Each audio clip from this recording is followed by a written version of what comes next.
যেহেতু আমি একদমই আনসোশ্যাল, ছোটবেলায় খেলিনি কোনোদিনও, মানে আমাদের বাড়ির সামনে একটা উঠান ছিল, সেই দণ্ডিটা আমি কোনোদিনও পেরোইনি। তার অপোজিটে একটা বড় মাঠ আমাদের, আচ্ছা। যেখানে দাদা খেলতে যেত। আমি অত দূর কোনোদিন যাইনি। আমার কোনো বন্ধু বান্ধব ছিল না।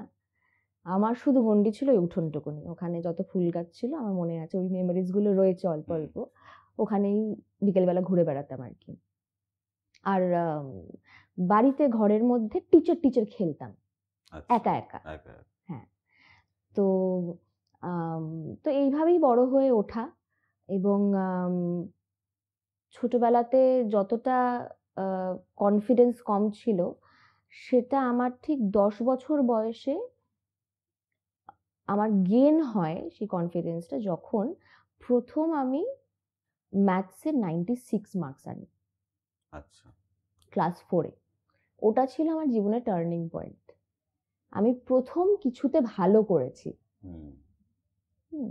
এবং তারপরে 2nd আমার কনফিডেন্সটা আসে, সেটা হচ্ছে যখন আমার মা আমাকে ডান্সে ভর্তি করে।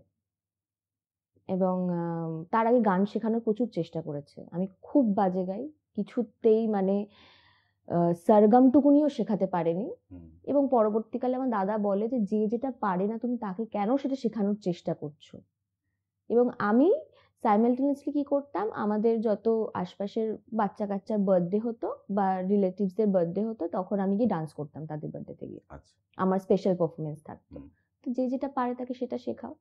তো মা আমাকে ওই ডান্সে ভর্তি করেন। এবং যখন ওই একঘর লোকের মাঝখানে আমার ডান্স টিচার সৌরভ চন্দ, উনি যখন বলেন, মানে আমাকে প্রেজ করেন যে, "দেখ ওকে দেখে শেখ।" হুম। ওটা আমার কাছে অনেক বড় পাওয়া ছিল যে, ওকে, তার হুম। মানে আমি এটা পারি করতে। হুম। সেখান থেকে আমার কনফিডেন্সটা আস্তে আস্তে বিল্ড আপ হয়। এবং ছোটবেলাতে আর কি আ মানে ওই ছোটবেলাটা ঐরকম ভাবেই কাটে। তুমি আজকে যখন দেখো, এই ছোটবেলাটা রিকল হুম। করো, তখন এই যে কনফিডেন্স এর অভাব, মানে সেটা কেন হয়েছিল? মানে সেটা কিছু আইডেন্টিফাই করতে পারো? আম প্রথমত আমার চরিত্রটাই হচ্ছে ইন্ট্রোভার্ট আমি। হুম। এবং আম আমি এখনো পর্যন্ত আ খুব যে মুখের উপর কিছু বলে দিতে পারি সেরকম নয়। হুম। আম পরবর্তীকালে কথা বলতে বলতে আমার জীবনের একটা হুম। ফেজ আছে, যেটা আমি নিশ্চয়ই বলব, তোমাদের সাথে শেয়ার করতেই পারি। এখন আমার হুম। সেটা নিয়ে কোনো ইনহিবিশনস নেই। আগে ছিল। হুম। আম তো ছোটবেলাতে না, মানে আমি খুব ভীতু। আচ্ছা। খুব ভয় পেতাম। সবকিছুতেই ভয় ছিল। এবং ২ জন রাগী টিচার ছিলেন হুম। আমার স্কুলে।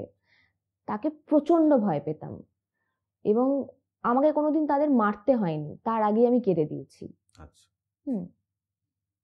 আম আর যেহেতু আমার দাদা সবকিছুতে ভালো ছিল, হুম। আমার ওই যে বললাম যে মনে হতো যে আমি সবকিছুতে খারাপ। হুম। এবং ওই ভয়ের থেকে জানা জিনিসটাও ভুল করে আসতাম। নিজের কথাটা কারোর কাছে প্রকাশ করতে পারতাম না। নিজের ইমোশনটা কারোর কাছে প্রকাশ করতে পারতাম না। আ তার থেকে ওই কনফিডেন্সটা আর কি লুজ হতে থাকে এই কোথাও এই গিয়ে। এই ছোট, ছোট বয়সে দাদা আর বোনের যে, মানে দুজনই তো নেহাতি ছোট। মানে দুজনের মধ্যে আমার বয়সের ৬ পার্থক্য কত? বছরের ডিফারেন্স। ডিফারেন্স। মানে তখন ওই ছোট, মানে তোমার যখন ৬, দাদার তখন ১২। হুম। তো ওই রিলেশনটা কিরকম ছিল? দাদার সাথে মানে মারপিটের রিলেশন ছিল। আচ্ছা। হ্যাঁ, মানে সেই রিলেশনটা একদম প্রপার ছিল। এবং যখন বড় হই, হুম। ওই দাদার গাইডেন্সটা মানে প্রটেক্ট করে রাখার যে ব্যাপারটা, সেটা পুরোপুরি দাদার কাছ থেকে পেয়েছি। এবং উম দাদা অনেক কিছুতে ভালো, এবং সেটা ইন্সপায়ার করত। এরকম নয় যে ইন্সপায়ার করত হুম। না। কিন্তু এটা হচ্ছে নিজের মধ্যে একটা তৈরি সেলফ করা জোন একটা তৈরি হয়ে গেছিল। জিনিস। হ্যাঁ।